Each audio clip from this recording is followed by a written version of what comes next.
What's going on, guys? Welcome back to the channel. Now today I have for you a travel zoom lens for the Olympus Micro Four Thirds system, or for the Micro Four Thirds system in general, because it will fit on Panasonic bodies as well. Now this is the Olympus 12 to 200 millimeter f3.5 to 6.3. Now, I've taken a few photos around the bays here and around Akaroa Harbour with this lens, and off there. And as you can see, it's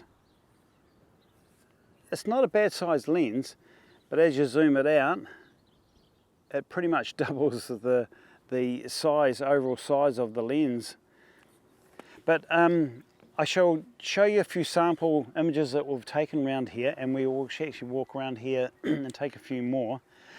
But I'd like to thank Photo and Video International here in Christchurch for the loan of this lens. It is a second-hand lens, so it is in their second-hand department. So if you're interested in the lens, there'll be a link in the description to point towards this lens. Now, I haven't had a lot of time with this. I've taken a few photos, but I've only got it for a very short time. I've got to take it back this afternoon.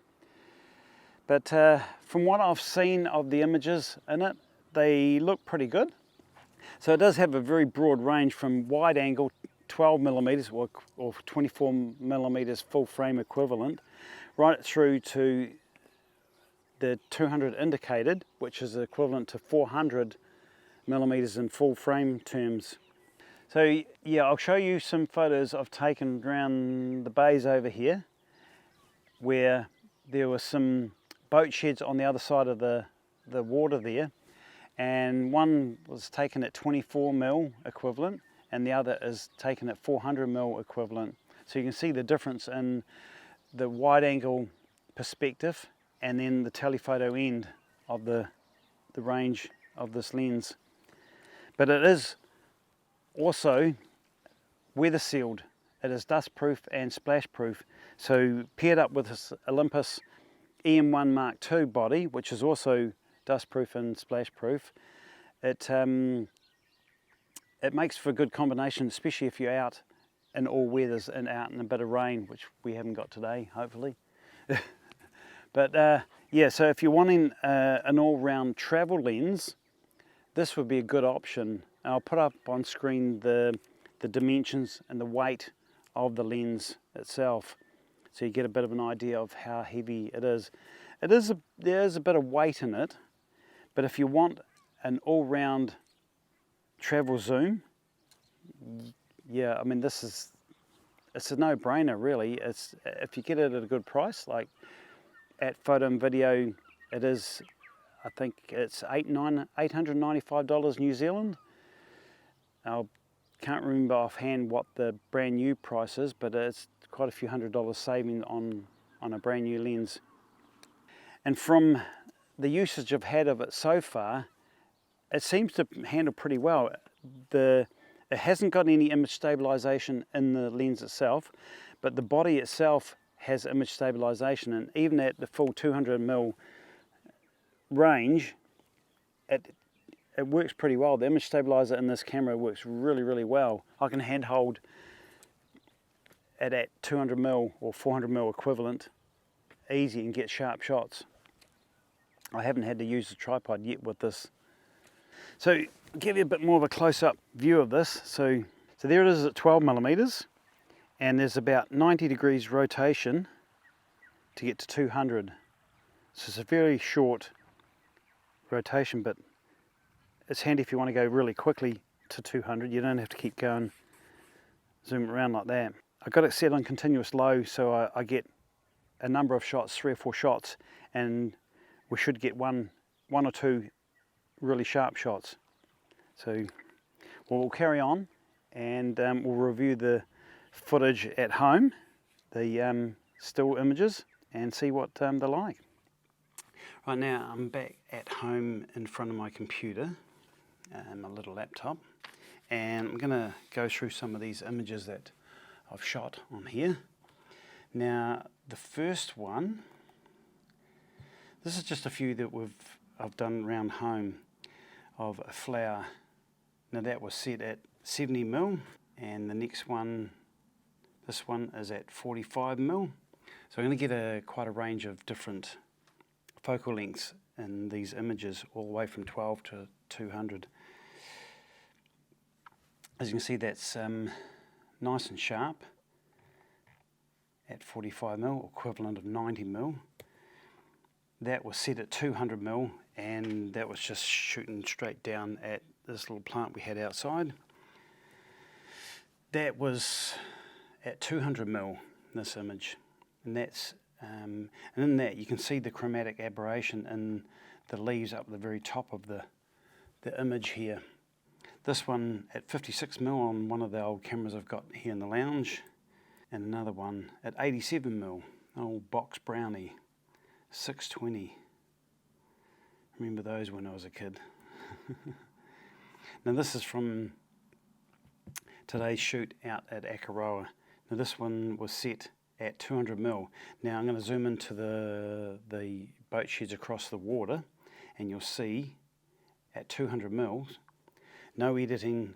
All these images are no editing, nothing done to them other than the ones that I will tell you about. There's, I think, 4 that I've altered in Luminar, and I'll tell you the settings I've used in that.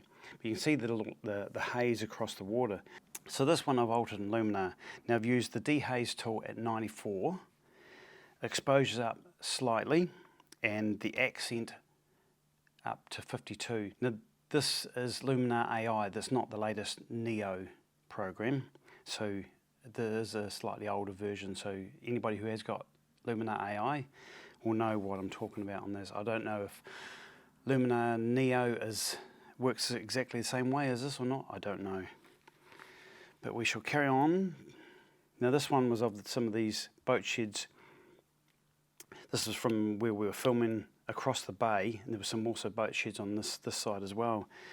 Now this one here, there was just at 12mm or 24mm equivalent, and the next one zoomed right into 200mm, so you can see the difference between 24mm and equivalent of 400mm.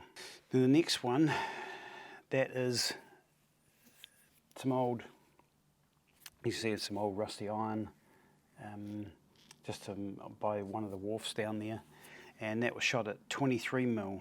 So you get an idea of what these are like at different focal lengths. One of the cormorants, I think it is, cormorant, or yeah, I think it's a cormorant, on one of the little wharfs, and you can see the boat sheds in the background. Now this is set at 200mm. Now that other one you saw at 200mm with the colourful boat sheds across there, this is the same boat sheds, and you can see the compression this is at 200mm on this lens, which is equivalent to 400. So you can see the compression. It makes them look a lot closer to where we are than what is in reality. It's quite far away when you look with your own eyes, or at 24mm through the camera. The next one, I just liked some of the reflections on the water there, and this was set at 50mm, which is 100mm equivalent on full frame terms. Next one, the yachts. As you can see, the reflection of the masts in there look a lot longer than the actual masts themselves because of the slight little ripples in the water as well. But yeah, that was a good reflection as well. It was quite calm there at that time. And that's set at 200mm on the lens. And this next one, yeah, this is one I took at 12mm, and like this is straight out of camera, and the next one is with a bit of tweaking in Luminar. Now that one there has the shadows lifted, exposure is a slight drop, enhance is up 59, and sky enhancer up 42.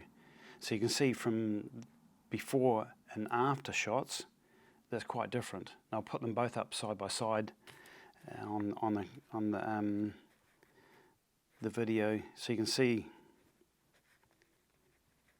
the difference between the two. That's brought it up a lot nicer looking compared to the one before, which was pretty dull looking. Now I've just got the Olympus. This is all on the Olympus EM1 Mark II, and it's just set at a standard sort of picture profile, so I can tweak them to however I like. And these are just JPEGs. I haven't done anything with the RAWs. Now this one here, shooting up towards the sky with that little cabbage tree at the top there. This was set at 34mm, or so that's 68mm full frame equivalent. And the next one is with a little bit of tweaking in Luminar AI. Now that one there has the accent turned up to 51, the sky enhancer 17, and the shadows at 37. These are plus values. If it's minus values, I'll tell you minus values. But that's a much better looking image with a little bit of tweaking in Luminar. This next one here, that's one of those cormorants as well, just sitting on the rocks, and that's set at 200mm. Now this bird, I don't know what this is called. If anybody knows, please let me know. Now this one here, this was shot at 200mm, and the next one, this one here, is just tweaked a little bit in Luminar. Now the enhance tool is 52. The shadows have been lifted 100%. The exposure by 0.28% up. And there's been a small little bit of burning. I went at the dodge and burn tool and just lighten that eye area up a little bit. So I'll bring up a little bit of a crop to show you the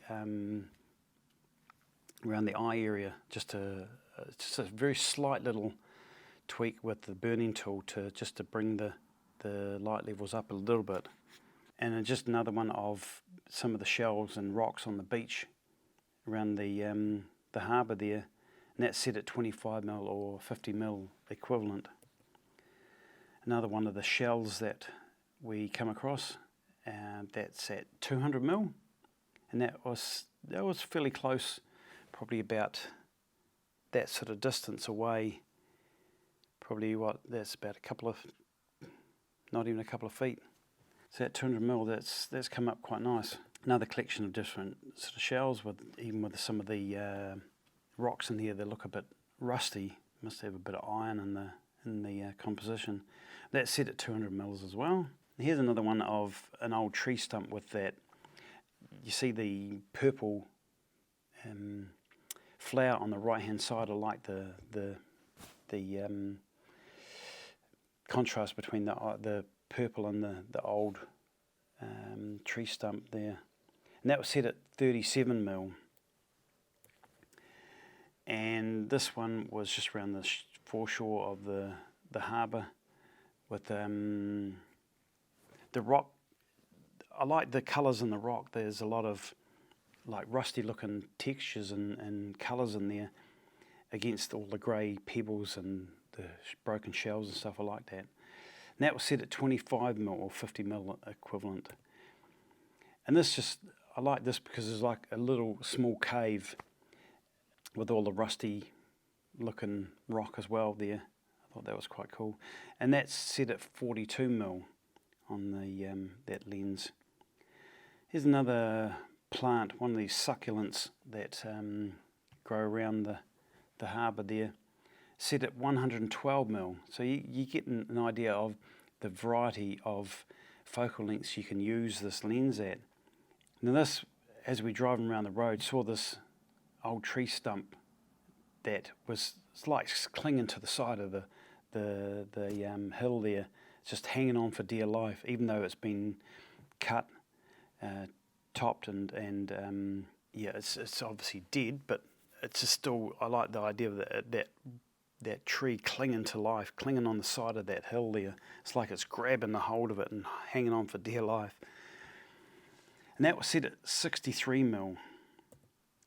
And another closer up one of that. As you can see, there's a road marker in the root system of the tree there. And that was set at 100mm. And another one that was, I don't know what sort of flower this is, but it's just a little flower. I saw zoomed right into 200mm, which is 400mm equivalent, and that would have been probably 3 to 4 meters away. So you get quite a good reach on this lens. Plus, also you can see the background is nicely blurred out. It's not too busy. The bokeh doesn't look too bad at all. It looks pretty smooth, really. I hope you like those images and the short little review. I wouldn't say it's short, it's probably about 12-13 minutes by now. But anyway, there's my review of the Olympus 12 to 200mm lens. A good travel lens if you want a variety of shots from wide angle to telephoto, and you only want to take one lens, one camera, one lens. It is a very good option, and you would have seen on screen the weight and the size of it. I've put that up there earlier. So you can see, you know, even with a slightly smaller body like the EM5, bring your weight down a little bit. But yeah, it's a good range, and yeah, I'd recommend it if you're wanting an all-in-one travel lens that can do everything from wide angle to telephoto. 24mm full frame equivalent to 400mm full frame equivalent. That's a huge range. So yeah, thank you for watching, and thank you Photo and Video for the loan of the lens. I really appreciate that. So if you're ever interested in some second-hand gear or some brand new gear, head to the link in the description below and check it out. So with that, I'll say goodbye, and thank you all for watching, and we'll see you next time.